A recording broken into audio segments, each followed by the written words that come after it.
Hello and welcome to Starbase Texas, or what we here at SpaceX like to call the Gateway to Mars. I'm Amanda Lee, a build reliability engineer at SpaceX. And I am Dan Hewitt with SpaceX Communications. Everybody, welcome back to Starbase. If you've been following along, today is going to mark the third attempt to get our 10th Starship flight test off the ground. First one was back on Sunday. We stood down then to troubleshoot an issue with some of our ground systems, had a leaky hose.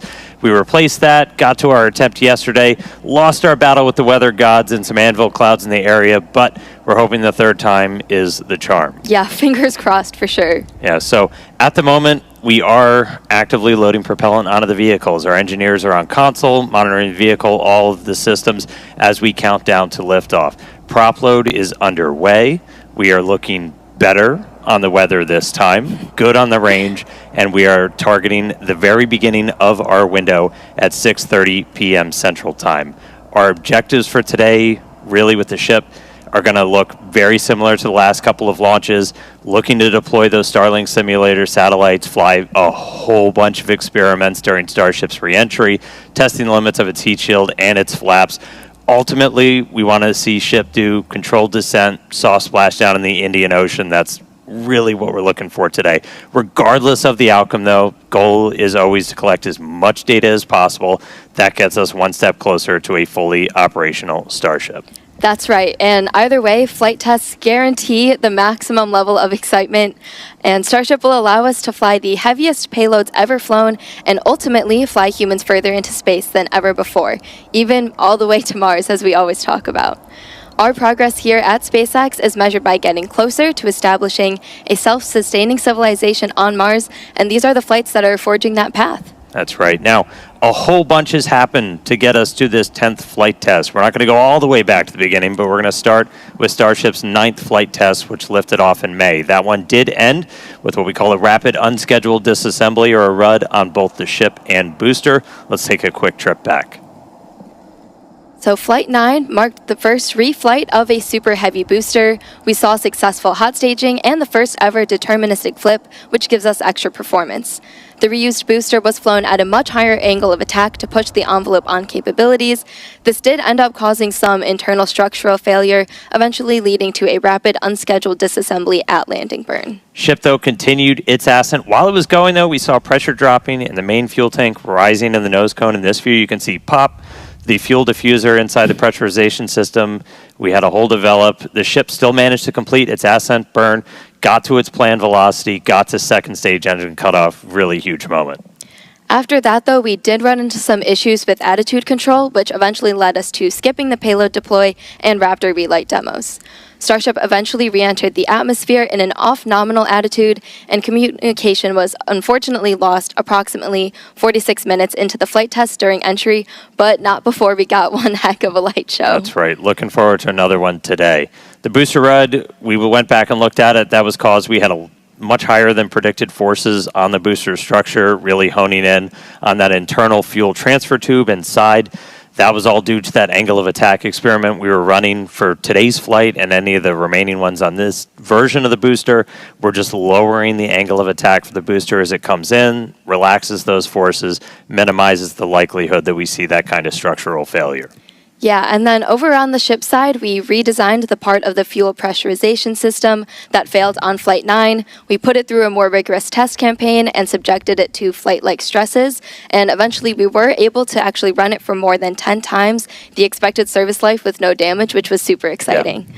Our goal is always, of course, to make it through all of the objectives we set, but any result that teaches us more about Starship performing in the real-world environment helps us to make those targeted iterations and improve quickly. Yeah, that's kind of been the secret to our success. That's how we developed Falcon 1, our first rocket. That's how we developed Falcon 9, which we've already flown more than 100 times just this year. A little insane, and 500 flights overall. Yeah, super exciting for Falcon 9. And again, we're trying to follow their lead and launch, learn, and repeat. Yeah, so we finished Flight 9. We were getting ready for Flight 10, and if you followed along, we originally had a different ship number 36, that was slated to fly on Flight 10, but that experienced a pretty major anomaly during its static fire test out at our Massey's test site. We were actually in its second static fire, a 6 engine. We were loading cryogenic propellant on board We saw a sudden energetic event, complete loss of Starship, damage to the stand, and some of the immediate area surrounding it. The most likely root cause that we were able to identify was undetectable or underscreen damage to a composite overwrapped pressure vessel, or COPV, in Starship's payload base section. To address this probable cause, we are operating the COPVs on Starship at a lower pressure and also implemented additional proofs and inspection methods. Meanwhile, though, got to maintain our launch schedule, got to keep testing, so we pivoted to actually using the launch pad, the same one we're stacked on right now, to do ship static fire tests, something we had never done before. A retrofit was the fastest path to get back to flying. The team was able to engineer, implement a solution. We used a ship transport ring, sawed some stuff off, welded some stuff on. We're able to mount the ship, load propellant using what we usually use for the booster, and then do 2 different static fires on that orbital launch mount, doing that in a matter of weeks. Yeah, it was really an incredible turnaround to see. And the static fires did give us the data we needed to progress to launch and are a prime example of our engineer and technician teams working together to build creative solutions to keep us charging forward to bring Starship online. Even while we did all of that, we're still in the process of rebuilding that Massey's test site. That's where we want to continue testing our ships in the future, and we're getting it ready for that next generation of Starship version 3. Yeah, very excited. I'm looking forward to it. Yeah. Okay, back to the rocket on the pad currently. Starship is the first orbital launch vehicle engineered to be fully reusable. It's built for frequent flights and a significant amount of payload. It is the largest rocket ever made, ever flown, largest flying object in human history. It's going to be the vehicle that enables our foundational mission to eventually bring humans to Mars. I recently, just yesterday, got a chance to do a deep dive into kind of everything big picture Starship. Had some special guests, Elon Musk and Bill Riley. Let's take a look back. We're about to launch the largest flying object ever made, but this isn't on the radar for everybody, and we know that. So we want to kind of take a beat, pull back, do a little bit of Starship 101. To do that, I've got some special guests crashing the webcast today. Joining me now in Star Factory, Elon Musk, Chief Engineer at SpaceX. Bill Riley, our VP of Starship Engineering. Thanks for being here, guys. I know we got a rocket about to get off the pad, but, let's start people off like high level. Like, why are we here? What the hell are we doing here? Well, I don't know about everybody, but I'm here to try to build into the future that I imagined and dreamed of as a child, where starships with people are out among the stars exploring the universe. Yeah, so the why, it's always important to explain the why of things. And the why of Starship is that we want to be a multi-planet species to extend consciousness beyond Earth, I think for 2 main reasons. One is to ensure the long-term survival and prosperity of life as we know it in consciousness, which if we are a multi-planet species and ultimately a multi-stellar species out there among the stars, the probability of survival is much, much longer. That's kind of the, defensive aspect or life insurance for life collectively. But then there also need to be things that are inspiring and exciting and that give you reason to live. Life cannot just be about solving one tragic problem after another. There must be also reasons to get up in the morning and be excited about the future. And a future where we are a spacefaring civilization is infinitely more exciting than one where we are not. And we're doing it all pretty unique location. I mean, the pad's behind us. We got rocket on the tower. We got another tower with it. We're sitting inside Star Factory. And I mean, it wasn't like this for very long. This is all pretty brand new. Yeah, I think we moved Starship here in about the early part of 2019, so we've been coming that entire time and seeing the site evolve from a double-wide trailer and a tent where we built Starhopper to the first suborbital test flights, and now we have behind us 2 towers for the first time as we build towards the first operational flight from the second tower at the end of this year, and this beautiful building, million square feet, where we're able to work towards a production line of Starships. Yeah, the SpaceX team has done an incredible job of building out really the most advanced rocket manufacturing facility that has ever existed. This is far beyond any rocket fabrication facility that has ever been built. This is essentially alien-level technology, and it was all built here basically down by the Rio Grande River and close to the beach. It's an incredibly improbable location, and this used to be a sandbar. I think we're about 3 feet or about a meter above sea level. It really was nothing. If you see the time lapse from sandbar to two launch towers and a gigantic rocket factory with high bays, and we're going to be building something called the Gigabay, which is like one of the largest enclosed volumes on Earth. So it's sort of like a gigantic Borg cube that we're going to be building here for building and storing these gigantic rockets. It's really spectacular, and anyone can come and visit. So because we're on a public highway, and we're literally by a public beach, you can actually come and see the rocket. You quite close up. I mean, you can drive past it, and you can also look at the factory. And anyone can do this from anywhere in the world. So if you can come and visit and check it out. So I think it's pretty cool that it's just not right now. Just not right now. Just not right now. Obviously not when we're launching because there's some safety issues, but the rocket's often just sitting on the pad without any propellant in it, and then you can just come here and visit. It's very easy. Yeah, I think it's a really special place. Yesterday, the ship went down the road behind us, and I saw families outside on Sunday going for their Sunday stroll, and they were greeted by Starship going down. And I think that from the very beginning, the thing about Starship, different than Falcon and other rockets that I'm aware of, is we designed it to be mass-produced at scale. And it's not about building one Starship and getting to orbit once. It's about doing it in a sustained and rapid way. Yeah, we're aiming for ultimately thousands of ships to be built per year, which is what's needed in order to construct a city on Mars that is self-sustaining. And the major fork in the road of destiny will be when the Mars city is capable of surviving, even if the resupply ships from Earth stop coming for any reason. And that reason could be something cataclysmic, or it could be that that civilization simply subsided. There's always this debate throughout history of will civilization end with a bang or a whimper. But either way, if the critical thing is to get to the point where Mars is self-sustaining and can survive even if the resupply ships stop coming for any reason, which means that you need to build an entire base of industry on Mars in order for Mars to survive. For example, it's not simply enough to build a chip, like a computer chip factory, but you need the ability to build computer chip factories.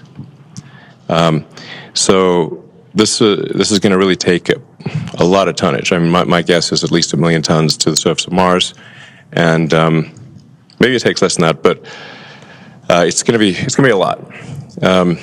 But this is a very exciting future.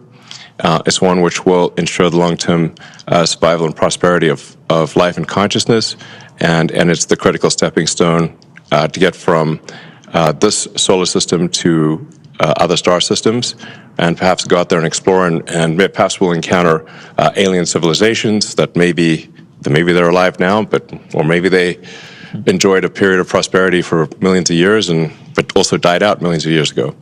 So it's humbling to think of the age of the universe, according to the standard model of physics, being approximately 13.8 billion years old. So an incremental million years would be 3 digits past the decimal point. And if you look at, say, our civilization and measure our civilization by the first evidence of writing, which is about 5,500 years ago, civilization as measured from the first writing is only 1/1,000,000th of Earth's existence. Or blip. Yeah. Flash in the pan so far. Yeah. Well, we're getting some cool shots. Rocket out on the pad right now. We tell people, like, come down, see it. It's hard to get, like, a sense of scale of just how massive this thing is. And we were able to catch somebody working on it a little while ago. And, like, part of the reason you said we're sending millions of tons, that's kind of why this thing is so massive. I think in this image, Dan, you can actually see the person working at the bottom of the ship, and as we zoom out, you see the full ship, that sort of two-tone silver and black, and then the booster below it, right? And it really sets the scale, which doesn't come across, I think, other than in person. And when I do tours, I like to say Starship is real, Starship is big, and Starship is really big. Mm-hmm. And I think you can see there, And with the factory shots you saw earlier, again, we've got Flight 10 on the pad, but we got many more behind it. Yeah, so I posted a video yesterday of just a brief scan of part of the Starship factory, and you can get a sense of the scale of the factory. Yeah, I guess we could talk a bit about why Starship is the way it is. Like, for example, why is half of the ship black and half of it is silver colored? And that's because the bottom half of the ship, the bottom as seen from orbital entry, has a heat shield on it. So the black there is the heat shield, and then the core structure of the rocket is a special alloy of stainless steel, and that's where you see the sort of shiny silver parts are stainless steel. The reason for steel over aluminum is that the heat of atmospheric entry and the heat of the rocket engines is enough to easily melt aluminum, but steel is much more resilient against both ascent heating, but especially the reentry heating. And you don't have to paint it, which is actually very difficult to paint a large object that is going through cryogenic cycles and have the paint stay on. It's quite challenging. And so we've talked about it. It's massive. It obviously takes a whole lot of energy to make that thing move. And that's where Raptor really starts to come in. Most advanced engine on the planet. Giant lightsaber. No, that's a lightsaber and a half. You would get vaporized in an instant if you were standing in front of Raptor. So, burnt to a crisp in less than a second.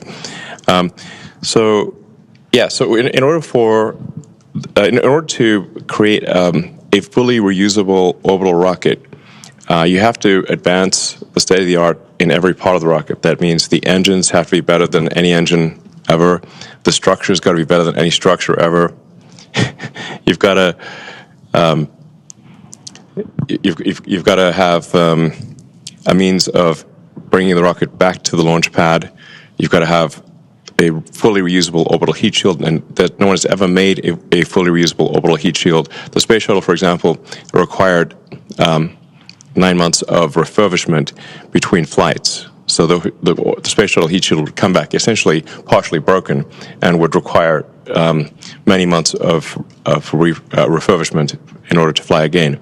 What we're trying to achieve here with Starship is to have a heat shield that can be flown immediately. So the ship, both the ship and the booster, would be caught by the tower arms, and the booster would be placed immediately back on the launch stand, and the ship's got to orbit Earth at least once. But then could be back potentially in one orbit, but in most cases several orbits. So the ship would come back several hours later, but then be caught by the arms and placed on top of the booster. You could also have multiple ships ready so that a single booster could service 5 or more ships, so that you could be flying the booster in theory every hour. This is kind of a profoundly fast speed, obviously, for the largest flying object by far ever made. But it's the reason why we catch the booster with the tower arms, and the ship also will be caught with the tower arms, because that's the fastest way to get the booster and the ship back to flight. If we had instead put landing legs, which we have done before for the ship tests, we actually had landing legs that flipped down, and the ship we've successfully demonstrated landing with legs. But if you do that, if we were to do that with the booster and the ship, here we'd have to land somewhere else with the legs, then lift the rocket, stow the legs, transport the rocket back to the pad, which is very unwieldy when you've got a gigantic thing. Then it would be picked up by these tower arms and placed in the launch mount. That would delay the reusability dramatically and would add a lot of mass with the landing legs. So that's why we catch the rocket with the tower arms, because it's the same tower arms that put the rocket in the launch mount are used to catch the rocket. And that means that we can put the booster back in the launch mount in less than an hour after liftoff. In fact, the booster is going to come back very fast. Like, 5 or 6 minutes later, this booster is coming back one way or another, or not coming back. So then you really have propellant fill time, which can be brought down to about 30, 40 minutes. And that means it is theoretically possible to fly the booster again in less than an hour. I think when I think about it, it's the jet drives up to the jetway, the people get off, new people get on, and it leaves. You don't want to land the jet on a different airfield and then tow it over to the jetway. So it's just operationally simpler and faster. Yeah, we've had a lot of success with the booster, 3 for 3 on the catch attempts. When we bring it back, we've reflown one, so awesome. And then again, Starship superpowers, the whole thing is reusable. So ship reusability is like what we're working on right now. We've been able to get some really spectacular reentries on a couple of flights, hoping to get this one for reentry on the V2 ship. But yeah, that fully reusable heat shield, that thing that has just never been done before, that's one of the things we're really looking for that data on. Yeah, I mean, there are thousands of engineering challenges that remain for both the ship and the booster, but maybe the single biggest one is the reusable orbital heat shield.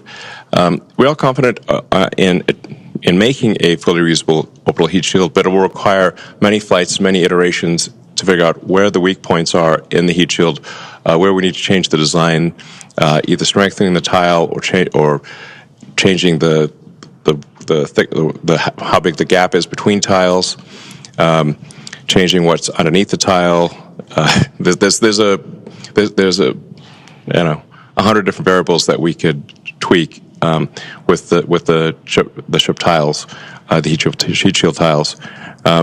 But the only way to know exactly what we should be adjusting is to fly repeatedly and be able to examine the ship upon landing. And we have successfully brought the ship back through the atmosphere and achieved a soft landing multiple times. So we know that this is possible, but we have in the process shed many heat shield tiles. So we need to be able to do this without shedding heat shield tiles and do so repeatedly. And I think what you're seeing now is the Starship. This is CG of it coming in and landing on the tower, much like the booster, but there's some additional challenges there where we need to make sure we don't scrape the tiles off as we slide along the chopstick we can't arm. shuck the heat shield.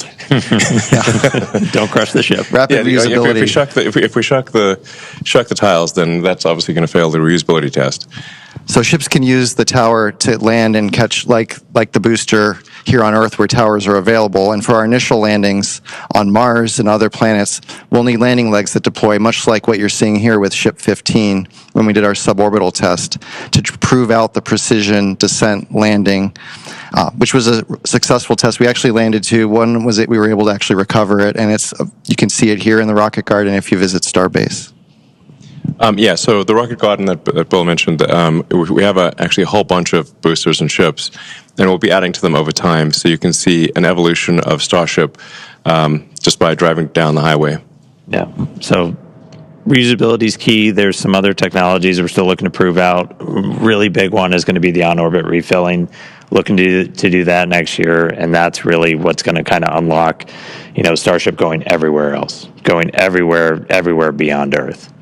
And that's something that's, again, never been done before, kind of like that reusable orbital heat shield, but it's going to be something that's kind of some of the other secret sauce to Starship, where we're going to be able to send hundreds of tons per ship to Mars.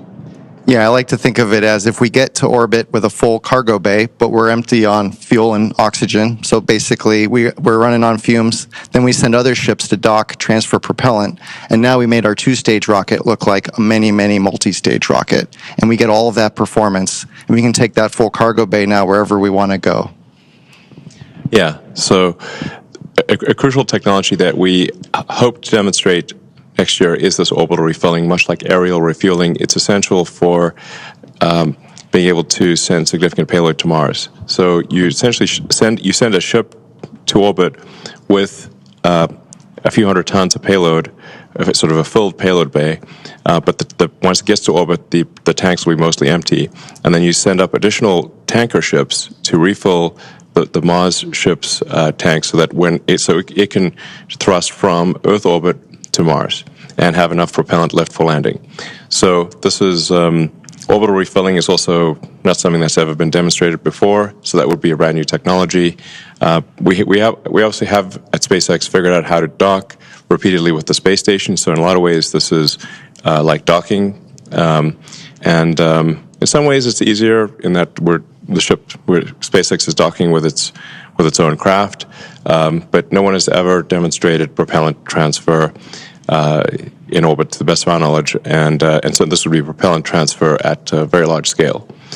And but with full reusability and propellant transfer, those are the key technologies needed for building a city on Mars.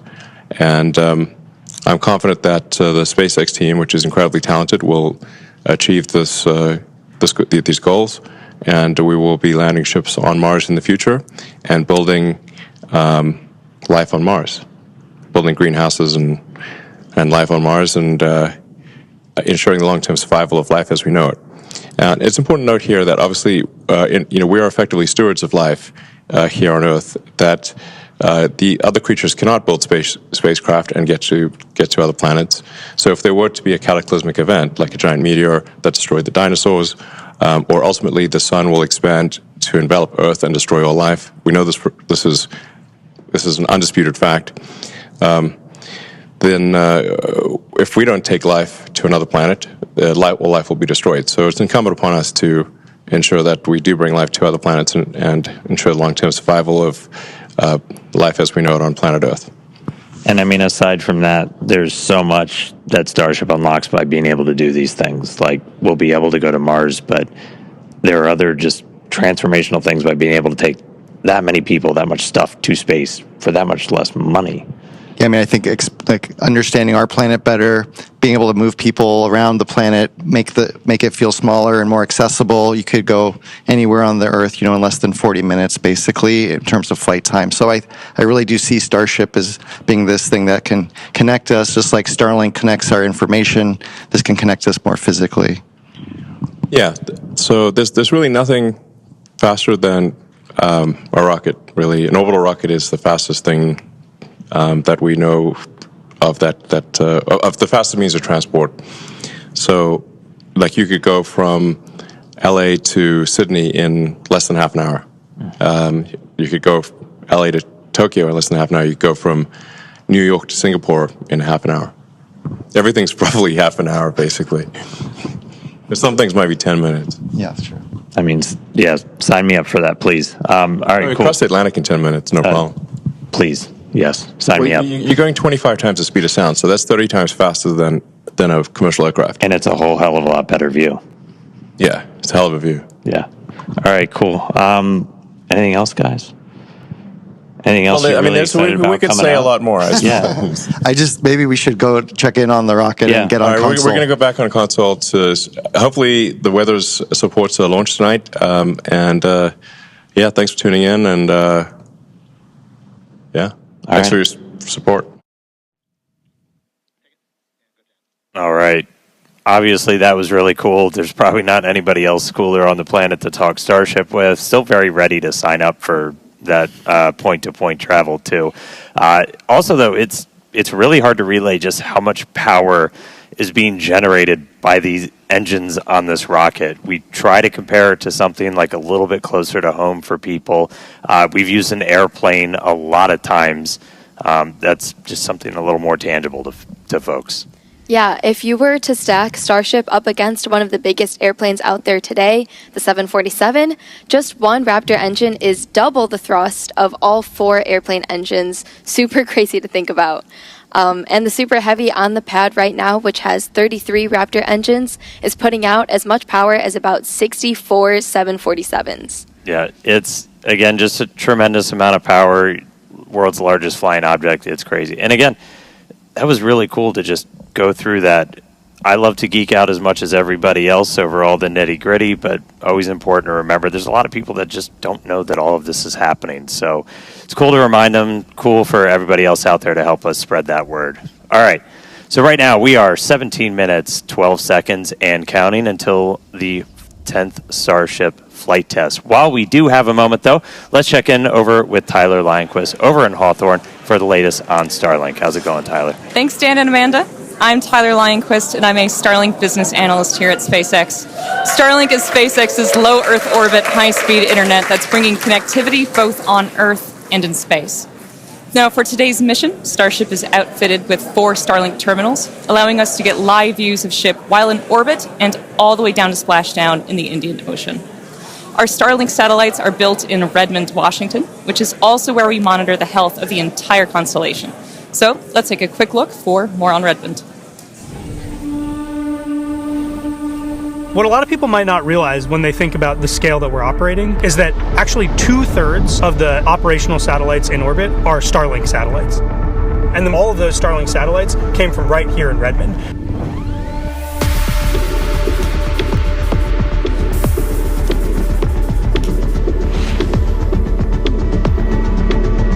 We've currently got a constellation of over 8,000 satellites that are flying around in orbit.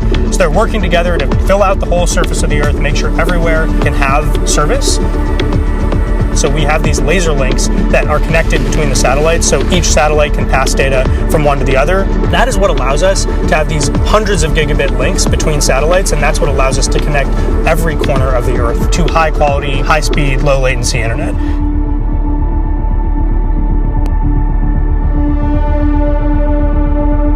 When you think about that Starlink that you have at home, the technology that's in there and that's in your antenna is very similar to the antenna that's on the satellite. We use what are called phased array antennas, which is a fancy way of describing an antenna that's made up of many little antennas that work together in order to direct their energy to a specific spot on the ground without a motor. Generally, satellite manufacturing is a very slow process. It takes people weeks or months to build a satellite. At SpaceX, we iterate very fast, and we have learned how to build satellites at the 70 sats a week rate. As we have focused a lot on production rate, we have not forgotten about our satellite reliability, which is critical to our mission. If you look at the whole world and you ask, where is the satellite industry? It's right here in the USA, in Redmond, where the vast majority of satellites being built are being built right here. Starlink is a truly game-changing technology, and it's all supported by the global satellite constellation from this space here in Redmond. And we're really just getting started at the very beginning of what we want to do with Starlink. Now, as we mentioned earlier in the show, one of today's objectives is for SHIP to deploy Starlink simulator satellites that represent the advanced V3 satellites Starship will be launching in the future. And as you can see here, once Starship reaches a nominal orbit, the payload door will slowly begin to open to prepare for deployment. The Starlink satellites will be dispatched relatively quickly, one at a time, like a Pez dispenser, as you can see on your screen. They'll be situated in one long stack, taking up as little space as possible, allowing for an efficient deployment sequence. Once a set of Starlinks are deployed, the next set advances and deploys until they are all drifting away from Starship to prepare for their on-orbit life. Each Starlink V3 launch on Starship is planned to add 60 terabits per second of capacity to the Starlink network. That's more than 20 times the capacity added with every V2 mini launch on Falcon 9. So we're talking about a massive increase in performance all around, which will ultimately enable Starlink to serve as the communications backbone of the missions to the Moon and to Mars. So for now, we're going to turn it back over to the team at Starbase. Thank you so much, Tyler. Okay, let's turn our attention to today's flight profile, which will feel familiar because it is. We're looking to get our first re-entry with this iteration of SHIP, and we're again intentionally stressing Super Heavy during its return. The next generation booster is on the horizon, so the objective is to push and learn all we can from this current version. All right, let's jump right in. As always, it's going to start with liftoff. Super Heavy ignites 33 engines lifting off from Starbase and ascending. It's going to power that ascent for about 2.5 minutes until we get to hot stage separation. Super Heavy shuts down all but 3 engines, deeply throttles the remaining ones, stage 2 lights its, and flies away. We have stage separation and directional flip. It's going to descend. We're going to do some landing burn experiments and then do a splashdown in the Gulf. Meanwhile, Ship continues on with its ascent burn, again reaching a planned suborbital trajectory. We'll attempt to deploy 8 Starlink simulator satellites and then head back for re-entry, where we'll be testing multiple experiments, including missing tiles, metallic tiles, and intentionally loading the vehicle's flaps. Ship will also attempt a flip maneuver, and if all goes as planned today, we'll conclude the test with a soft water splashdown in the Indian Ocean. So that's what we have on deck for Flight 10, which is just about 11 minutes, 40 seconds from launching. That's right. And so just a quick status check-in. So as you said, we're about 11 and a half minutes away. We have some good news. We got our latest range and weather status, and surprise, everything is looking green today. Thank So goodness. that's the biggest news that we were looking for. Again, weather is the main watch item for today, but we are green right now. We're not tracking any issues with the vehicle or ground systems, so we are looking pretty good for launch. We did all of our normal pre-flight checkouts with all the different vehicle and pad systems. At this very moment, we're almost done, or we're pretty far into our prop load on ship, and a little bit more to go on the booster. Yep, looking closely, it looks like we're nearly closed out on ship, like Dan said, about 70% of the way through on both methane and LOX on the booster side. We'll continue loading prop for a while. We'll close out at about T-minus 30 minutes, 20 second on ship, and then 30 seconds later, we'll finish up loading prop on the booster. Yeah, so bottom line, a little over 10 minutes to go. Range is green, weather is green, vehicles looking healthy. We're looking good to launch right at the top of our window at 6:30 p.m. Central Time. Can't wait. All right, now let's quickly talk about Mars, since everything we do is part of our foundational mission to get to the Red Planet. Each Starship launch is to learn more and more about what's needed to make life multiplanetary and to improve ship to the point where it's taking millions of people to Mars. Yeah, we've shared the plan previously in the last couple of months. We're looking to start sending the very first Starships to Mars next year. These missions, not with people. We're just looking minimally viable landers, so let's just prove that we can get there. And so we're just going to focus on learning as much as possible, but looking at all of those different phases, you know, prop load, prop transfer on orbit, sending stuff out to Mars, doing the transit, doing the entry, and just doing a landing. And in our next window, around 2028 to 2029, we're going to attempt to land the initial infrastructure and start delivering more equipment as well, while evaluating available resources on the Red Planet. And we will also have Optimus on board for the ride, who is designed to do the initial heavy lifting. Oh, looks like we're doing some flap checkouts real quick on the ship as we are coming up on 9 minutes. Back to Mars, though, as those wrap up by about 2030, 2031, we'll continue to increase the payload per ship, build out more infrastructure out there on Mars's surface, start to mine some of those resources, set up some propellant generation plants, build up some fuel and some oxidizer to send Starships back from Mars. By the time we get all the way to 2033, we're looking to double the amount of payload we're sending with each ship as we get closer and closer to building a self-sustaining presence on the Red Planet. Yeah, definitely lots of exciting missions ahead of us, and these are going to be crucial to setting up what we'll need for humans to eventually inhabit the planet, and we won't be doing this alone.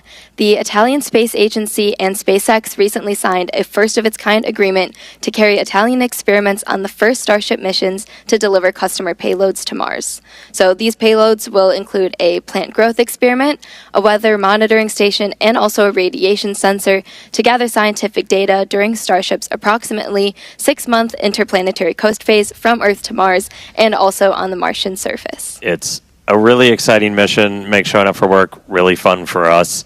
We're going to need to launch a whole lot more, though. So while we're just under 8 minutes away from launch today, let's head back over to Tyler and Hawthorne, talk a little bit about how we're going to be increasing the number of Starship launches going forward. Tyler?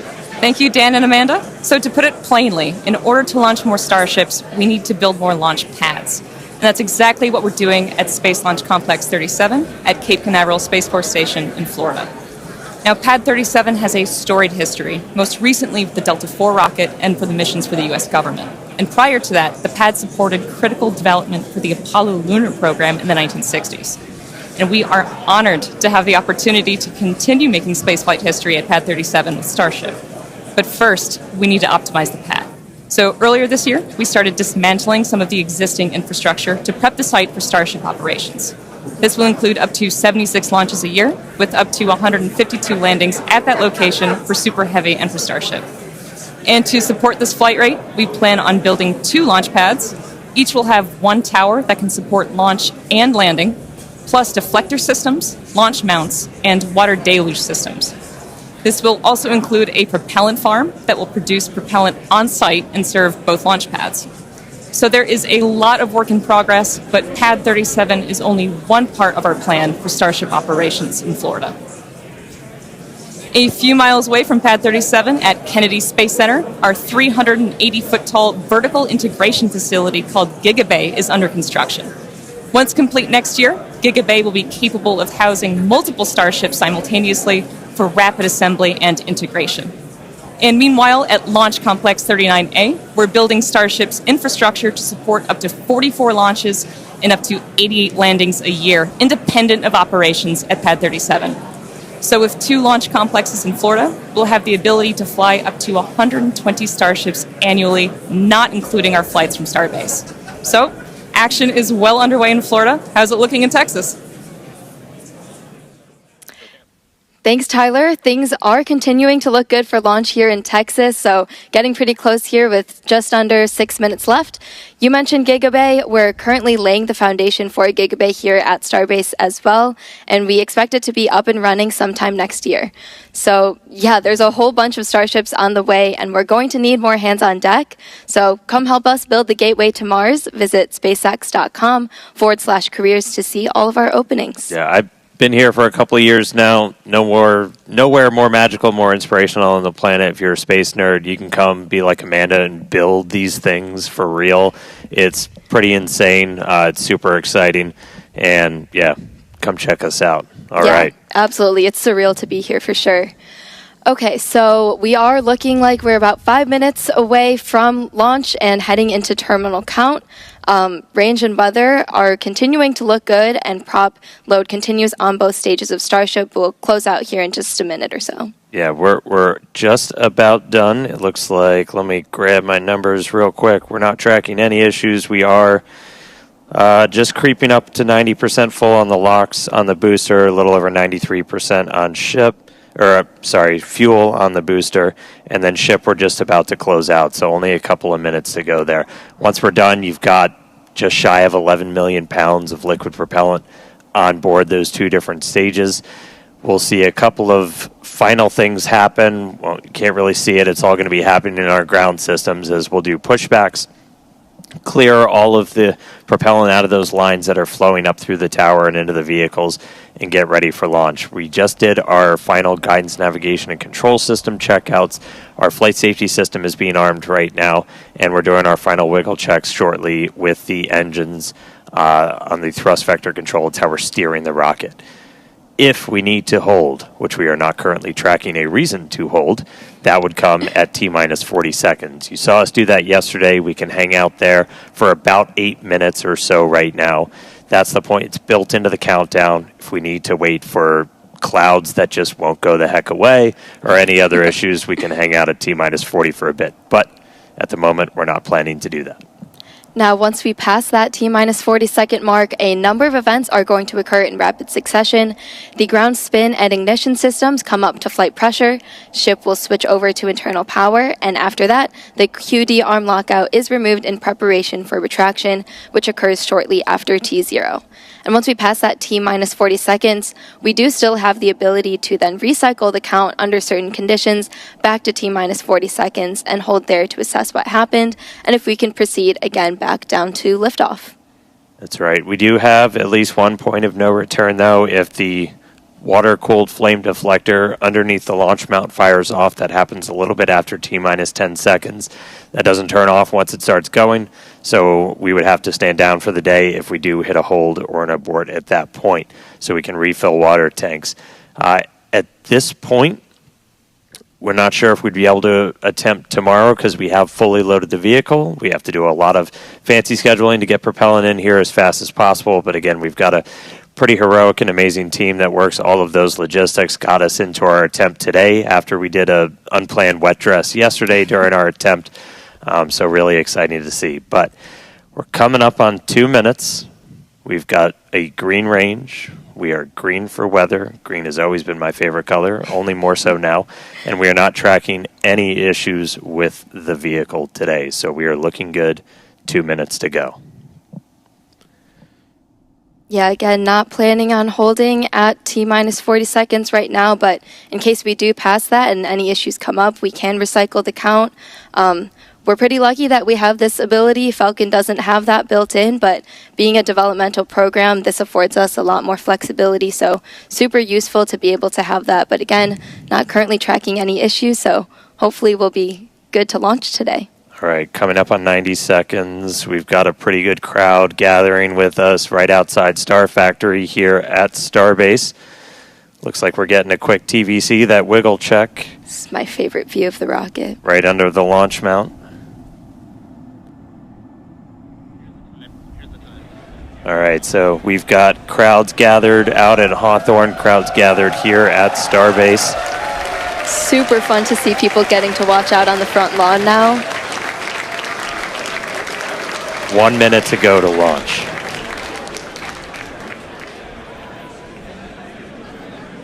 All right, so again, our hold point comes up at T-minus 40, not tracking any reason to stop there, so we should see us go right through that. All right, we are through T-minus 40. We are counting down. We're going to let our flight director, Maciek Batura, take us the rest of the way. 30 seconds, the 10th liftoff of Starship.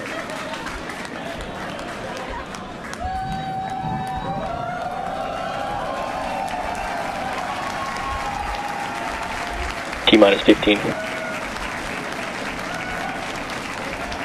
T-minus 10, 9, 8, 7, 6, 5, 4, 3, 2, 1.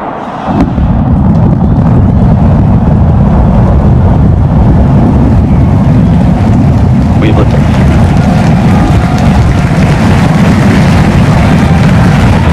Vehicle pitching downrange.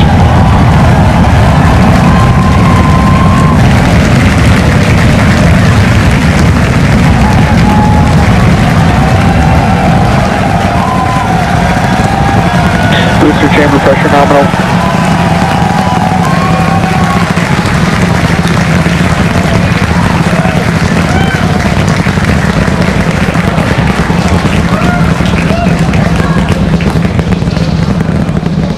All right, we're a little over 40 seconds into flight. 33 out of 33 wrapped Avionics engines. power and telemetry nominal. Getting good call outs, healthy systems on the booster as it starts to pitch over the Gulf.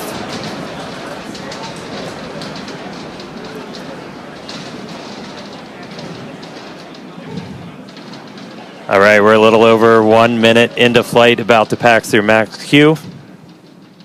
Max Q. All right, so we are through the period of maximum dynamic pressure, max stress on the vehicle as it continues to fly. Our next major event is going to be hot staging, which is happening in just over 90 seconds from now. To get ready, the booster will shut down all but 3 of its Raptor engines. The clamps holding the 2 stages together will release, and the Starship second stage ignites its engines. The ship then separates from the Super Heavy booster and heads to space. At the same time, the 3 engines still firing on Super Heavy will flip the booster around. 10 more engines will ignite for the boost back burn, putting the first stage on the path for splashdown in the Gulf. As we mentioned earlier, the hot stage will be jettisoned for this flight, and that should occur just after the boost back burn. So we're about to shut down the first stage and perform hot staging. So let's just watch and listen.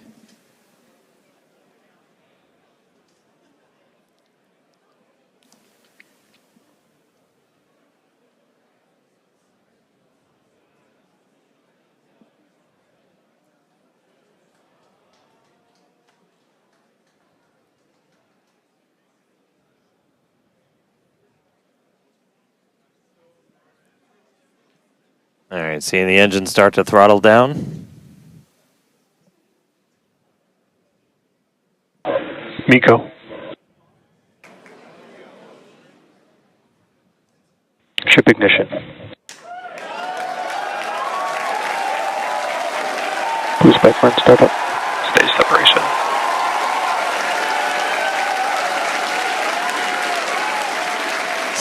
Stage separation confirmed. We've got 6 engines running on ship. Booster is doing its boost back burn, continuing now towards its splashdown site in the Gulf. Ship We are Raptor seeing chamber all 6 pressure is Raptors nominal. lit up on ship.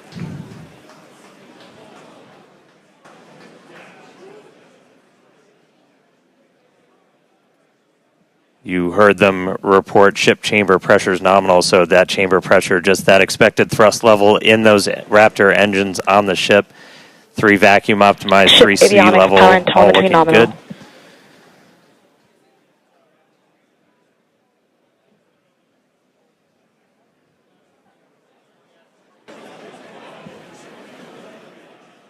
There's a view into the business end from the ship. Boost back burn shutdown.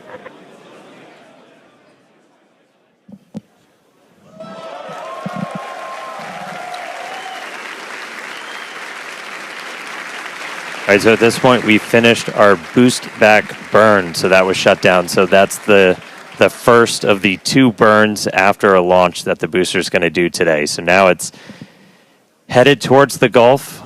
It's not going to be quite as an aggressive of a flight down. We relax that angle of attack a little bit, but we are then going to be looking for it to do its engine tests for the landing burn, and those are going to be a little unique this time. Yeah, typically we start with all 13 inner engines lit for that landing burn and bring that down to just the center 3. But one of our test objectives for today is to simulate what an engine out situation would look like. So we're going to be intentionally turning off one of those center 3 and instead lighting one of the engines from the middle 10 ring.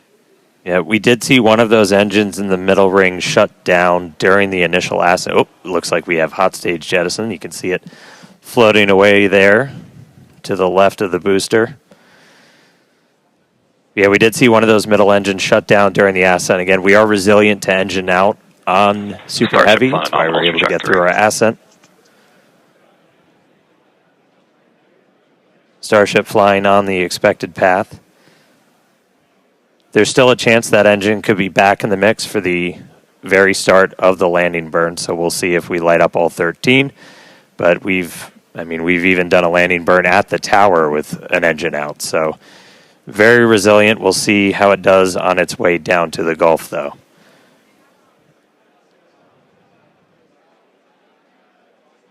right, so we got a couple of minutes. That landing burn start should be just about 40 seconds away.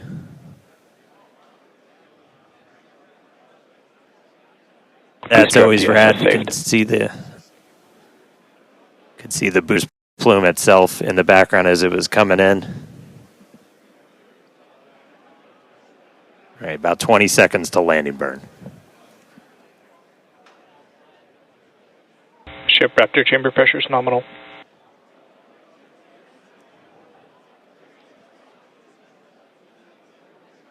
All right, here we go. Landing burn startup. Looks like we got 12 of those 13. Down to 3, including one of the middle ring.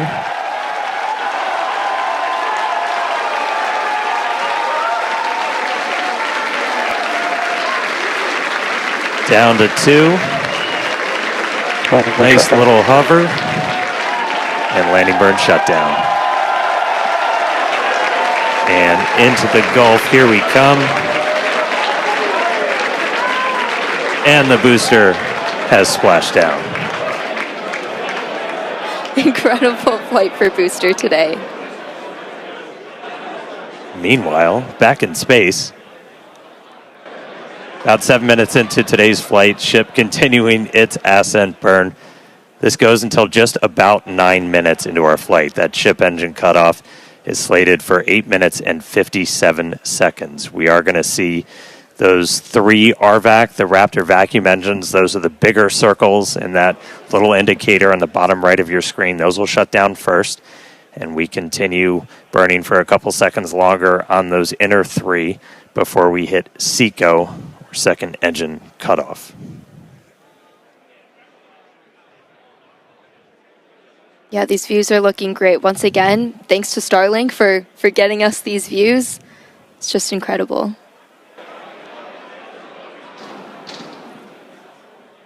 And we just heard the sound from Booster. It's like we just got a late boom from the booster.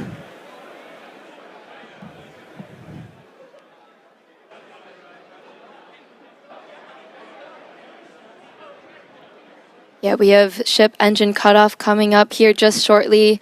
And as we mentioned, today's flight test is not an orbital flight, but rather one that demonstrates Starship's orbital capability. Starship is on terminal guidance. All right, entering the final phase of this burn. Under 30 seconds to go.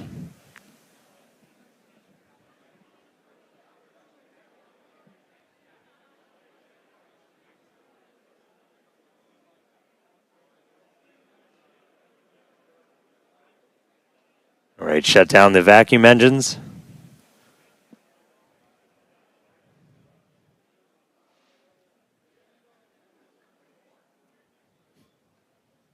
Ship engine cutoff. We shut down those center three. Successful ship engine cutoff.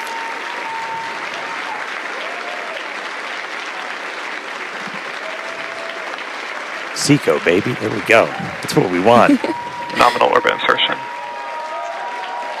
All right, we just heard the call out for nominal orbital insertion.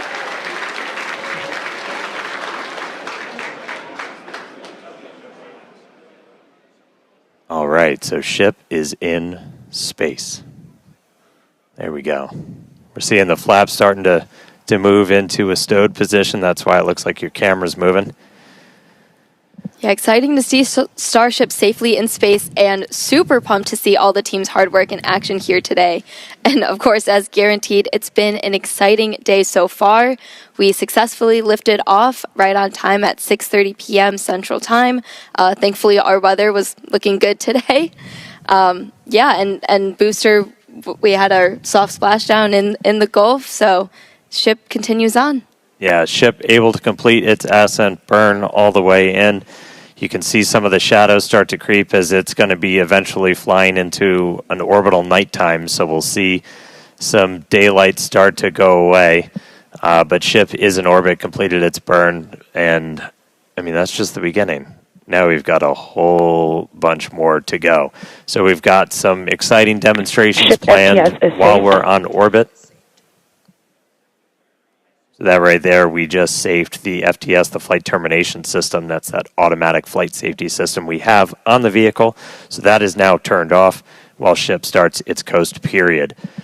We are coming up, our next milestone is going to be the deployment of those Starlink simulators. We've got some payload inside of Starship that we're hoping to deploy into space for the very first time.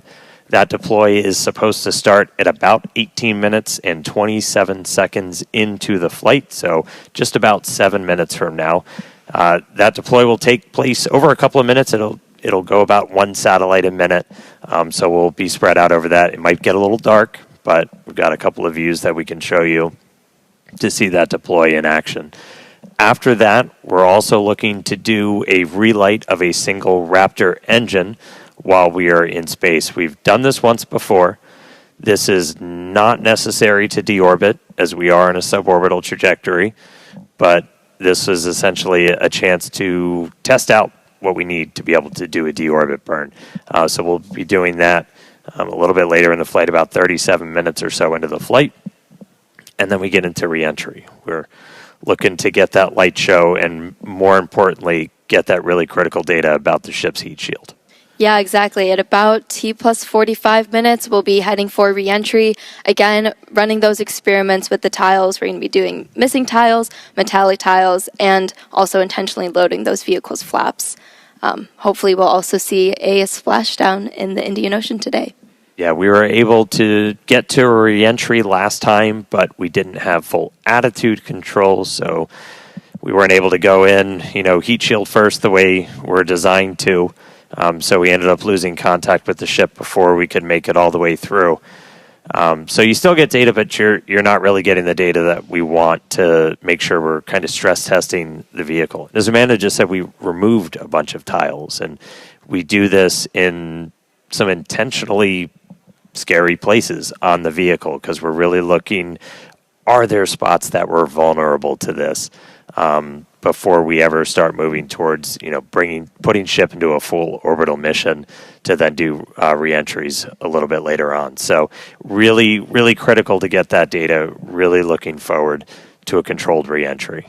Yeah, for sure. As we always say, our main payload is data, but today we also have some actual payload on board, and those simulators that Starship will be deploying, we'll see coming up here in just a few minutes. These are dummy satellites that are about the same size as our V3 Starlinks.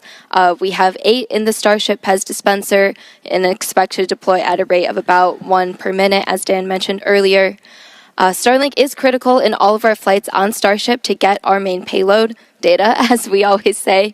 And in fact, it's Starlink that's currently providing these views you see as Starship cruises a couple hundred kilometers above our home planet and provides real-time telemetry through every phase of flight. Yeah, we took a peek inside of the Starship payload bay there for a second. So there's 8 of them there. They kind of look just big steel plates, essentially. They're roughly the same size as those V3 satellites. When we do get that view inside of the payload bay, the payload door will kind of be on your right, and we'll start to see them go out like a PEZ dispenser. Yeah, here's a look inside. So those right down there in the center, they're kind of 2 stacks of 4 on either side, and then the payload door is just to their right. And so we'll look to see that open, and then those satellites start to go. We vent the nose cone, so we essentially bring it down to vacuum before we open the door. That was one of the things we ran into on the last flight, as when we had that fuel diffuser fail, the pressure in the nose cone became basically too high for the actuator of the door to open. So that's why we weren't able to get the door open that time. We have not seen anything like that on this flight. Everything's looking good with our fuel tank and our fuel press system. So we are hopefully just a couple of minutes away from seeing that payload door open and getting to our first ever payload. It's not the first payload we've ever carried, but it's the first one we're going to try and shoot off into space.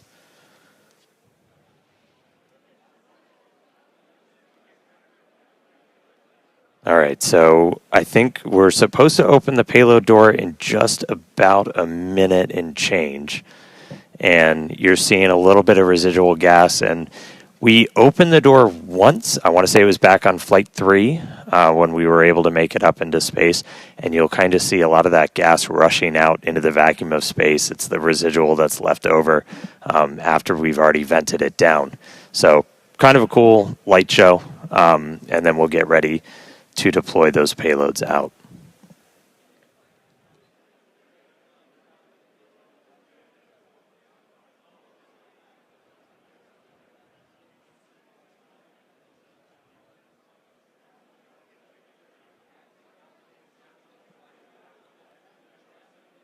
And as we mentioned, so we have crossed over now at this point into an orbital nighttime, so views from the outside will get pretty dark, but we'll see what we can see. We do this by design. We've been launching these later in the day here in Texas to try and get daytime views when we splash down. So it's daytime over in the Indian Ocean, where we are currently headed. Just a few seconds until we expect those payload doors to open.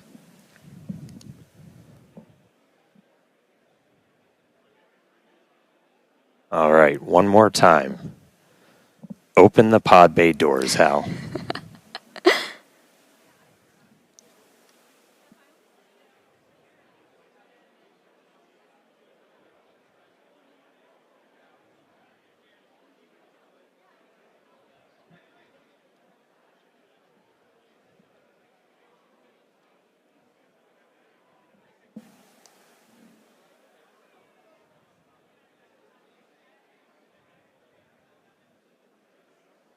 So we are currently in payload deploy prep.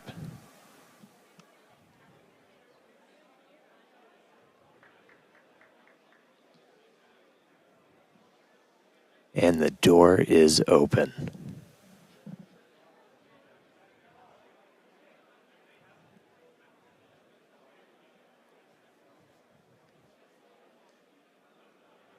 All right, so the payload door is open.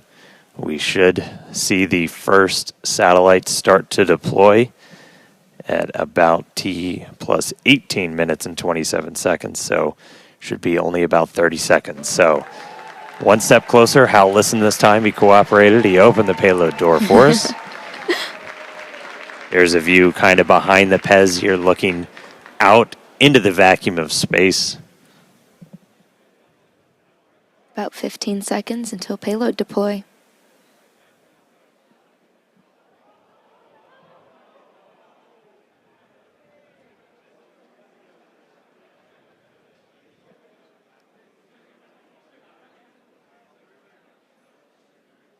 Ship has transitioned to payload deploy.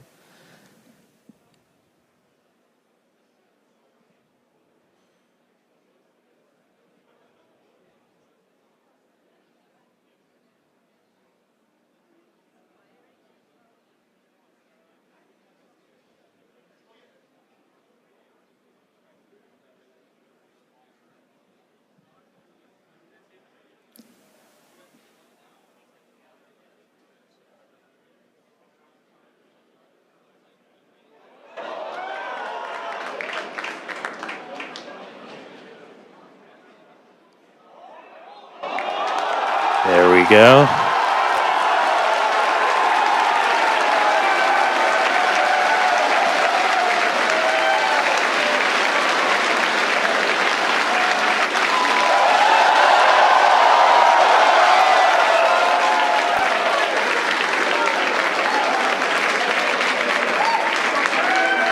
Pew pew. Been waiting way too long to do that. There we go.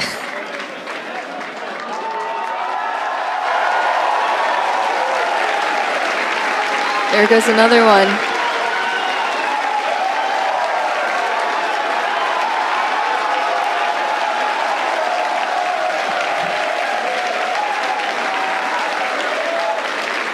Super exciting moment, as you can hear the energy in both Hawthorne and Starbase. Everyone's super excited for finally getting to deploy some of those simulated satellites. Pez system moving down. Next row. There we go. As we said, we're going to do about one every minute or so. And this is just kind of a dress rehearsal for when we're going to be deploying the V3 satellites. And these are just a massive, massive increase to Starlink's capability. Each one of them has its 60 terabits per second of capacity that's going to get added to the network per launch. That's 20 times more than what we're adding with every single Falcon 9 launch today, which, you know, step increase in capability. There goes another one.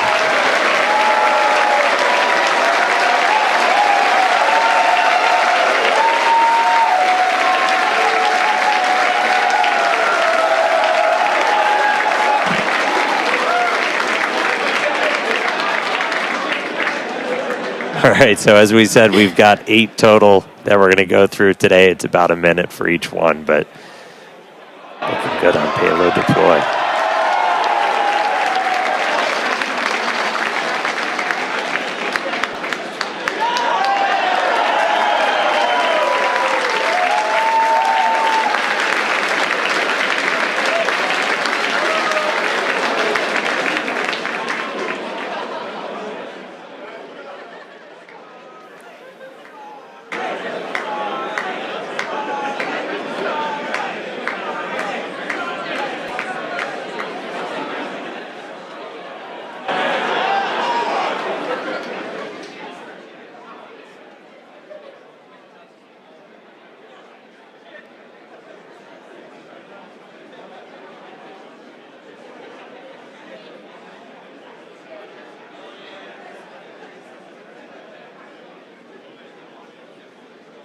All right, so we're about halfway through.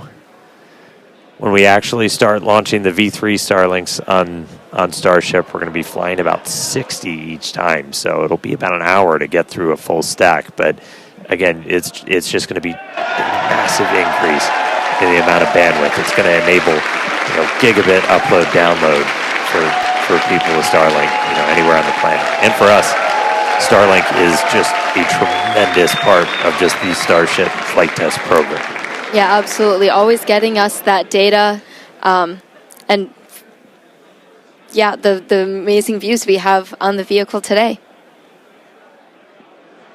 Yeah, views brought to you by Starlink of us deploying Starlink simulators before we deploy actual Starlinks. How deep does it go? All right, another one firing out.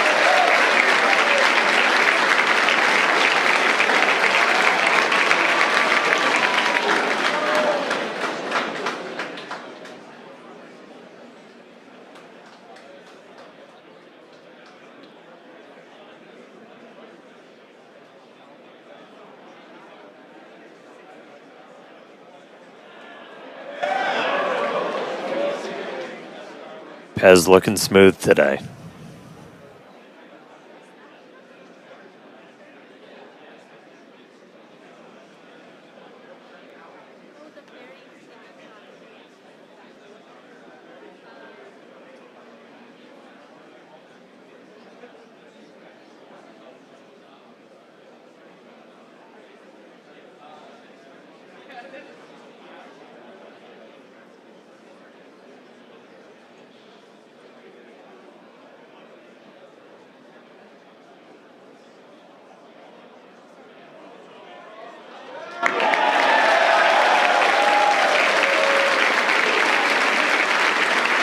All right, looks like we've got one left. Almost there.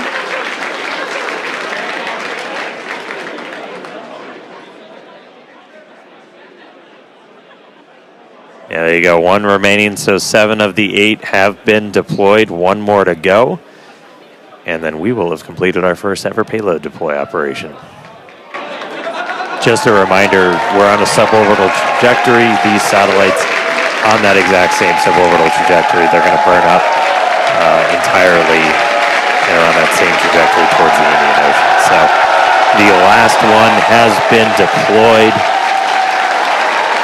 Starlink simulator payload complete. Heck yeah, everybody. Loving the energy from Starbase and Hawthorne. There, now it's empty.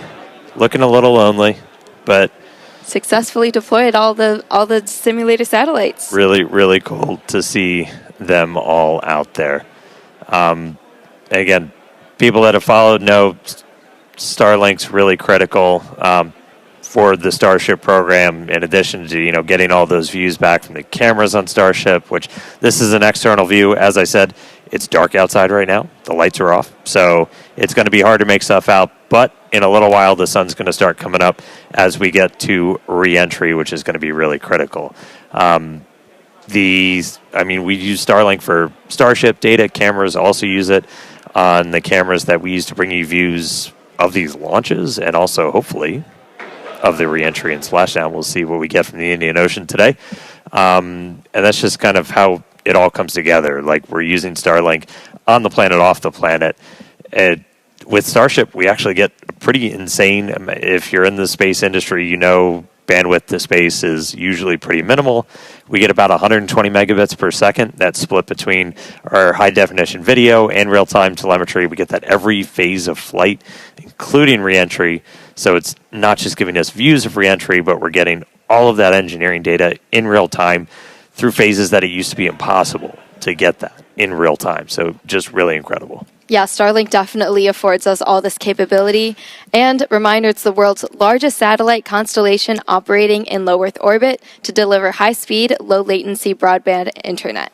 This provides internet access to people all around the world, many of whom had never had connectivity before. Today, Starlink serves more than 150 countries, territories, and other markets, with over 6 million active customers and counting.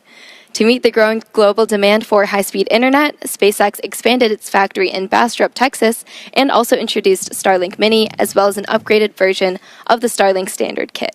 All right, now with payload deploy complete, Starship is now going to close its payload bay, door and continue to coast towards Earth, around Earth, towards the Indian Ocean. Sorry, I'm really excited today. We are in space, people. Still a lot of major events to come, though. We are looking to relight one of those Raptor engines at about 37 minutes, 33 seconds into the flight, followed by atmospheric entry, hell of a light show, and splashdown. So we're going to go on a quick break, take a quick coast, sit back, enjoy the views. A little bit dark now, but they'll get better soon. A couple of space jams. We'll be back in just a few minutes for that Raptor relight and then re-entry. See you soon.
right, welcome back, everybody. If you're just joining us, Starship just successfully deployed its first ever payload. We got 8 of those Starlink simulators out, and now we are expecting the relight of a single Raptor engine. That should be coming up in just a little under a minute.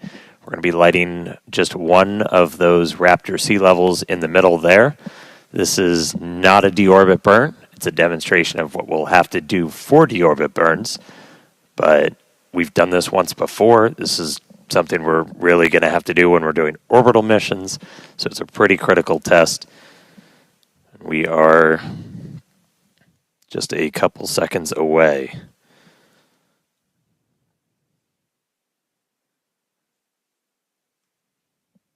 Sorry, we're about 20 seconds away, psych.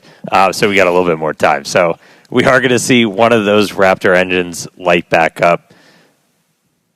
We are through the deorbit demo gate, so we should be seeing it momentarily. Relight demo startup.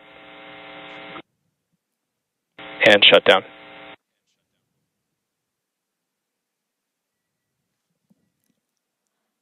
All right, looks like we confirmed the relight of one of those center Raptor engines. Second time we've done that. Super exciting. Nominal Huge orbit congrats insertion. to the team on this milestone. Very exciting to see. That was a cool light show. Yeah, I get to do a mini version here. So again, that's going to be really critical for when we're doing deorbit burns. Like as you're going through, which if you don't have one of these, my God, they're so much fun. But like you're able to actually like light. Oh, Dan, turn it on. Light that engine. Not set my co-host on fire. And that's what we'll eventually do to, break out of orbit, come back down to Earth. So really cool to see one of those engines light back up again in space. That was our last in-space thing. Very exciting. We're going to be heading back for re-entry at about T plus 45 minutes. So we're going to take another quick break, and we will see you soon.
Starship is approaching entry interface.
All right, so we are back. We are about 45 minutes into the 10th flight test of Starship, and as you can see, the light show has started. Re-entry has begun. We are starting to re-enter the Earth's atmosphere. We're moving about 5 times the speed of sound, and we're about to start barreling through the Earth's atmosphere and head for a splashdown in the Indian Ocean. We don't plan to recover the spacecraft today, but if we do make it all the way down to the water, who knows?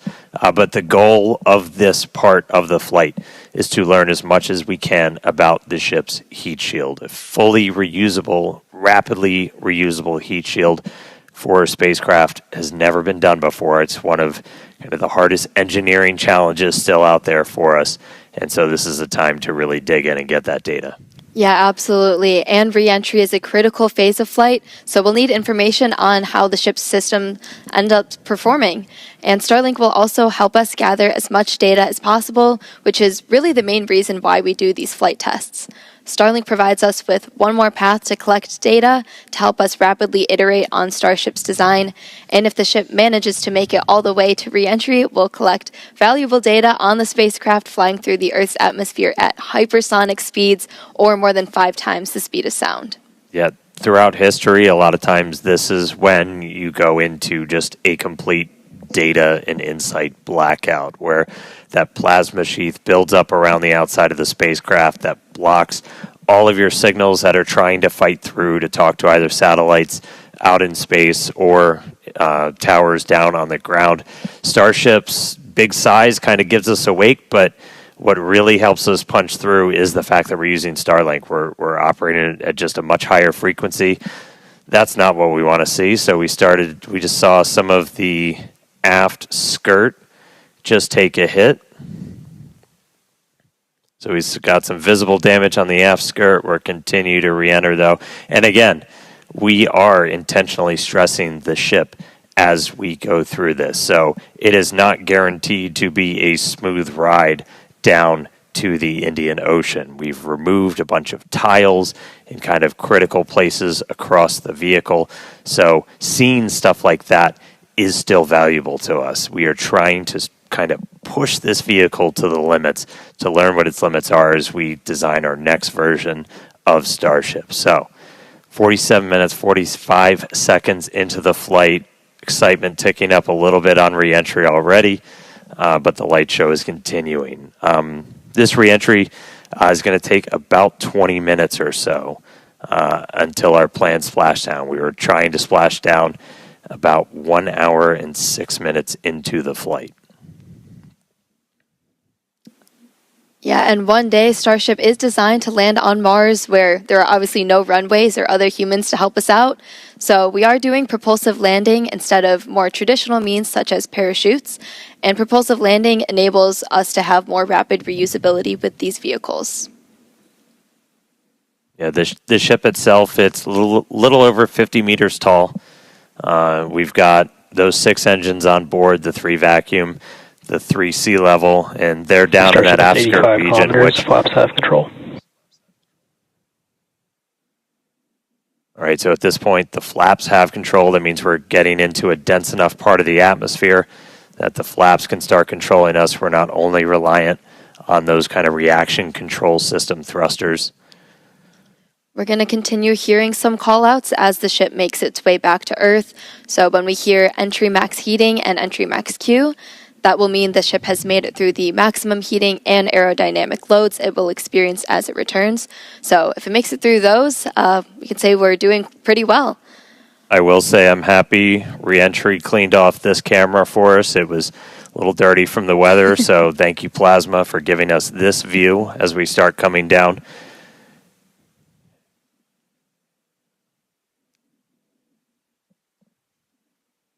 The hit we saw to the skirt, definitely interesting. I will note, when we started doing these missing tile tests, we were intentionally removing them only in the skirt, as that's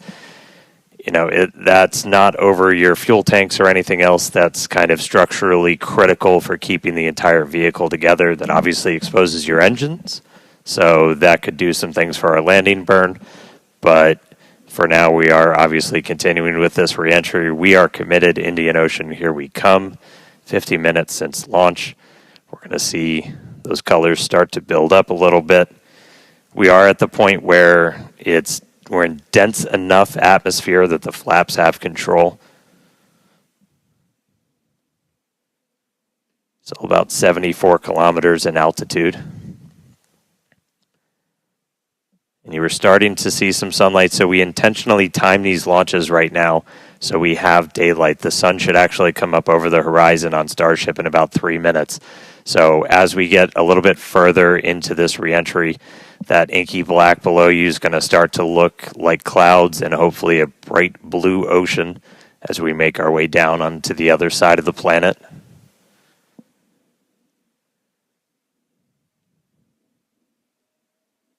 We've got these cameras. These cameras are really cool. We added these several flights ago, looking directly at the flaps as not just the heat shield, but these flaps, how they're able to control the vehicle, withstand that re-entry, the seal locations, so kind of where they connect to the ship itself are some of the most critical.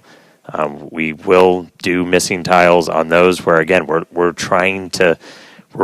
We're kind of being mean to this Starship a little bit. We're really trying to put it through the paces and kind of poke on what some of its weak points are. I mean, we even have missing tiles over some of those fuel tank sections of the ship itself. And so we're really trying to see what are our limits. We're doing this over a completely empty area over the Earth.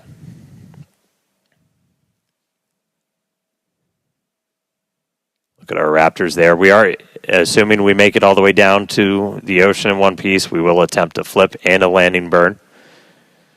We do have at least one buoy, everybody's favorite camera person, out in the Indian Ocean right now, being powered by Starlink. So that's at our planned landing location. So if we're able to get any live views of the ship, that'll essentially tell you that we nailed our target. Able to do that on our 6th flight test, do it in the daytime, which was really exciting.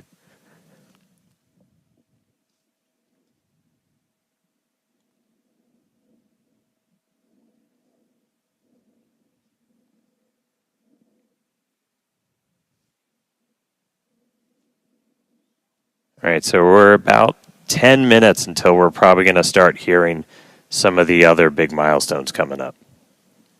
Yep, in about 10 minutes, like Dan said, Starship will be transonic. This is going to be the period of flight where the velocities of airflow surrounding and flowing past the vehicle are concurrently below, at, and above the speed of sound, so somewhere in the range of Mach 0.8 to 1.2.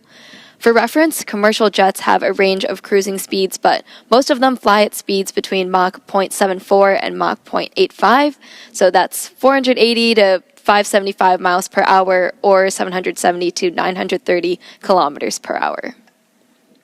And after transonic comes subsonic. That just means you're slower than the speed of sound. We're still well in excess of that right now. But by the time we hit subsonic, we're essentially belly flopping down. There we go. There's that sunlight. So we're seeing the Earth now come back into view. One of the other things we're doing during this, and you're going to see Starship kind of pitch in some pretty, not extreme ways, but a little extreme, as we're trying to really stress the structure of the ship itself, specifically those aft flaps, so the ones in the very bottom of the vehicle. We're pushing not just how well does the heat shield hold up, but how well does the ship structure hold up. We are pushing it beyond essentially what we think we'll have to fly at to do something like a return to launch site. So again, may not be a very smooth ride downhill, but we're doing that by design. We're really trying to find what are the edges that we can operate at, build up a good data set. But sun is up, clouds and water down below us. We are just about 10 minutes away, a little less than 10 minutes now, until we start hitting transonic and then subsonic. Once we hit subsonic, we're basically just belly flopping.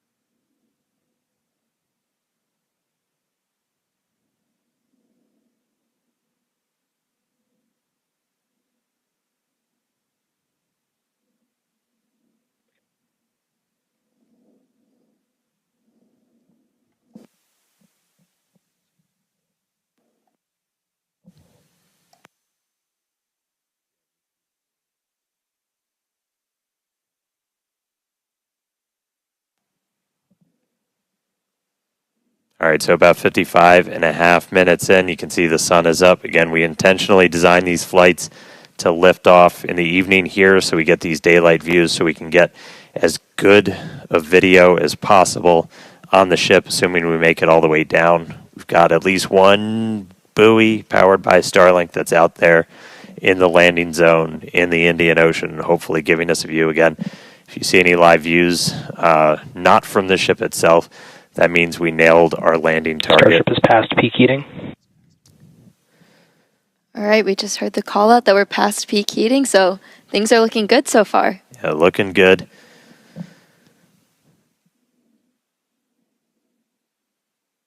And at this point, again, the flaps are controlling, so this movement you're seeing is that forward flap moving to try and just maintain control, maintain attitude of the vehicle as we're coming down.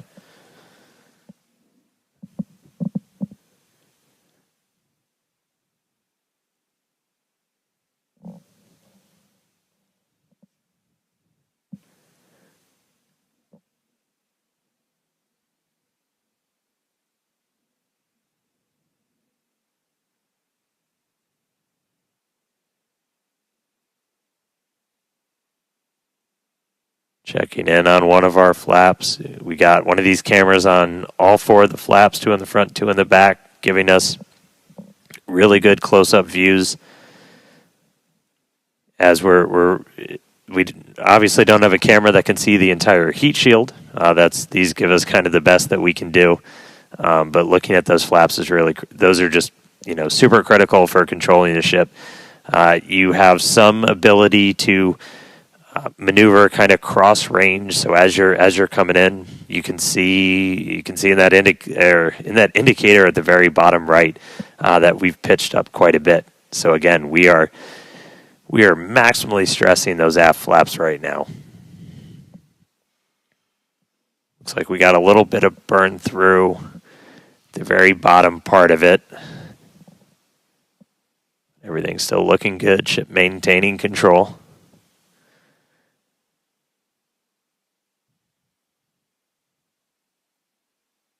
We should be just about 5 minutes away until we hear that we're transonic.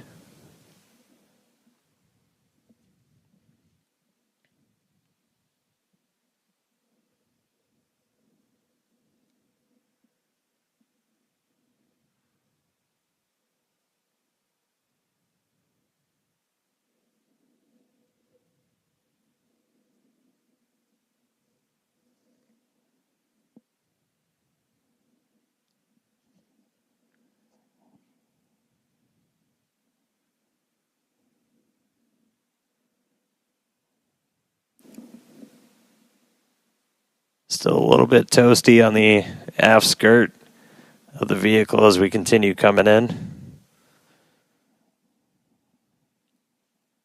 Again, we are intentionally stressing the flaps so we can learn all we can.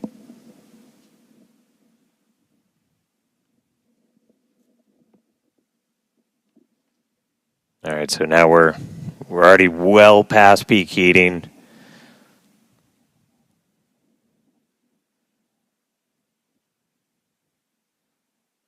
Just about 48, 49, counting down to 48 kilometers in altitude.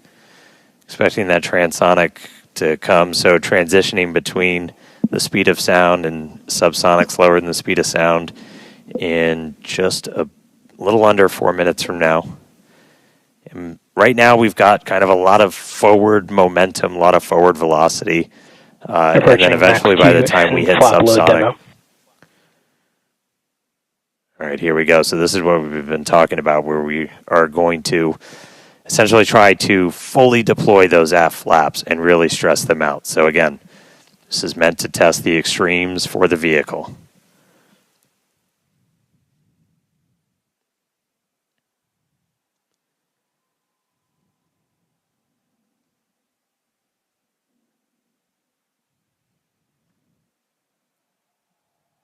All right. See those flaps swinging out? Again, we're putting ship through the ringer on this flight in.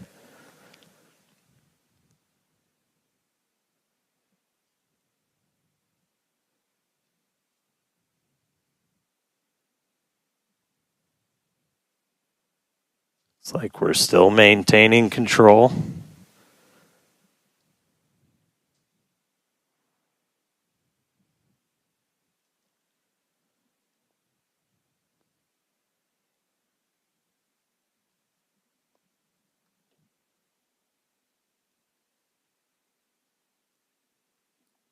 All right, flaps earning their paycheck today, getting through kind of that max stressing. Definitely things looking good so far. We're about 2 minutes out now from Starship becoming transonic. One cool thing to note as we get some of those views showing kind of the whole length of the ship, one of the changes we made after Flight 6 was to change the tile line a little bit. So we had kind of scaled back the number of tiles significantly, as when we go to catch these ships, you don't want to, I think as Elon said, you don't want to shuck the ship as you catch it and knock all those tiles off. So we knew we were going to have to kind of peel back that layer a little bit. And the first time we did it was on Flight 6, and we saw kind of wrinkling and dimples almost in the ship as we were creating these hot spots in the uneven parts of the heat shield. And so we kind of address that. We smoothed it out. That's why you've got kind of that nice smoothed out black line now on the ship. And just looking at it, we can see kind of a little bit of hot spot, a little bit of warping almost. Near the payload door, you can see a little bit of colored patina up above it, but we don't see those kind of deep, almost, they almost look like gouges on that. So it looks like that's been pretty successful. So, all right, we are less than a minute away from hitting transonic. Again, pretty soon our forward velocity is going to look like it's kind of falling off a cliff, and Starship will look like it's falling off a cliff as we essentially go into our belly flop. If you watched some of the high altitude tests or suborbital campaigns, we were able to test that. It was a pretty fundamental, like, can this thing actually fly? And we were able to prove that out with that suborbital campaign. And that's what we're about to see shortly here.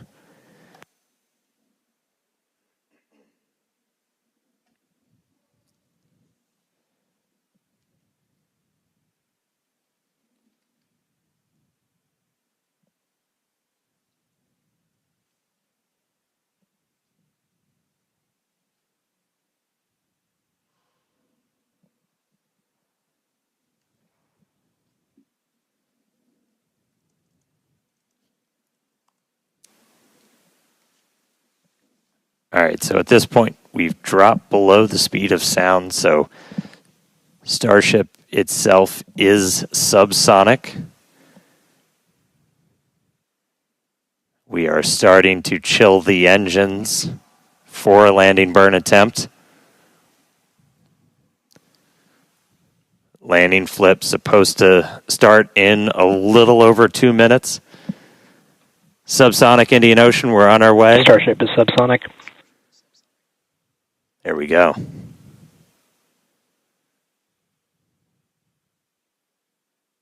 Farewell, space. All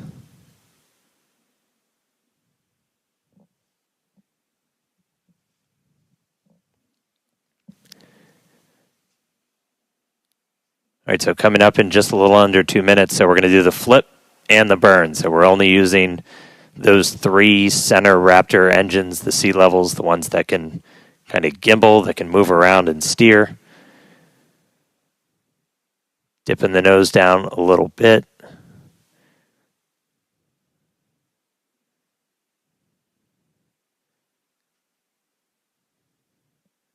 Got 2 of our engines chilled in, waiting on 1 more.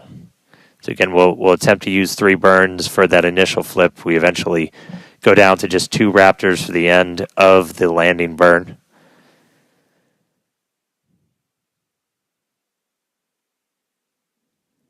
Just about 1 minute now from that landing flip and landing burn start.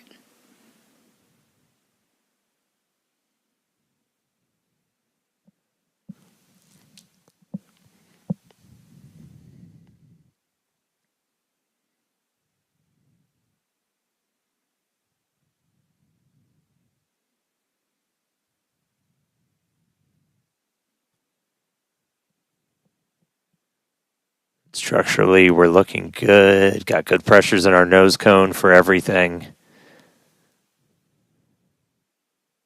Just about 30 seconds. So again, we're going to look for the flip. So Starship's doing its belly flop right now. We're going to do the flip. Swing out. Let's punch through some clouds first.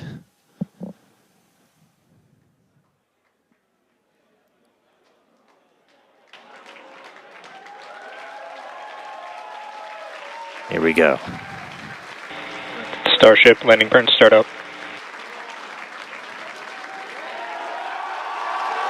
Seeing 3 engines. There's our flip. There's a buoy. There's a splashdown.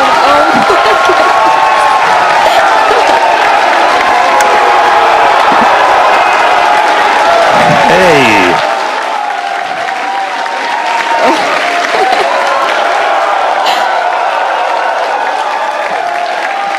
Oh man, yeah. Farewell, Ship 37. Thank you, buoy cam. Landing, flip, landing, burn. Splash out of the Indian Ocean. There we go. Whew. All right. That was pretty awesome. Incredible flight cool, right? today for both ship and booster. Yeah, really incredible. So obviously we're excited here. It looks like everybody's excited over there. Tyler, how's it going over in Hawthorne? We're super excited here in Hawthorne. It was another exciting Starship flight test in the books, and we hope you enjoyed those Starlink views. So congratulations to the team at Starbase and everyone here and around the company. So many employees have contributed enormously to the Starship program as we continue to iterate and make progress towards a multi-planetary future. So that's going to wrap it up for us here in Hawthorne. Thank you to everyone for tuning in today. It was it was great being with you today. Back to you guys. That was absolutely incredible. Huge congrats to all the teams here. Again, we lifted off from Starbase, Texas, right at the top of our window at 6:30 p.m. Central Time. We saw a booster successfully lift us up through ascent, had a successful hot staging where ship continued on with its suborbital trajectory. Booster came back down, had that boost back burn, and a successful landing burn with that unique engine configuration as well. Yeah, and then ship continued on its way, made it all the way into space. We got to see first ever payload deploy. So exciting. That was awesome. We got the door open, 8 Starlink simulators deployed, relit that Raptor engine, and then on entry we probably gave it a little bit of extra time in the oven, but made it all the way through re-entry. All 3 engines started up, landing flip, splash down in the Indian Ocean. Promised maximum excitement, Starship delivered. Most so definitely. Congratulations, all of our teammates here at SpaceX. It's been a year. Everybody that's worked on this program, this is what we're working for. So big congrats to all of them. Thank you to all of our future customers, too, for your support. And we'd also like to thank the fine people of Cameron County, including the residents of its newest city, Starbase, as well as the Coast Guard, the Federal Aviation Administration, the Government of Mexico, and the Australian Space Agency. Be sure to stay tuned to SpaceX on X for updates, more of the views. This is just a tiny amount of the views. We have so many views that we didn't get to feature on the broadcast, so we're going to be going through that over the next couple of days, and we'll be posting it all there. Yeah, if you're interested in more launch coverage, head on over to spacex.com/launches for the most up-to-date information. In fact, we actually recently rolled out a new departure board featuring our upcoming launches with details like mission name, launch and landing site, and liftoff time. So be sure to check it out. All right. We just launched the world's biggest rocket. Again, dropped a couple satellites off, suborbital. Incredible payload deploy for today. Nailed that double header into the ocean, splashdown, time to go through the data. Really crazy cool to hit all those objectives today. Yeah, huge shout out to all the teams who make this look easy. And thanks to all of you for tuning in, and we will see you back here for Flight 11. Good night.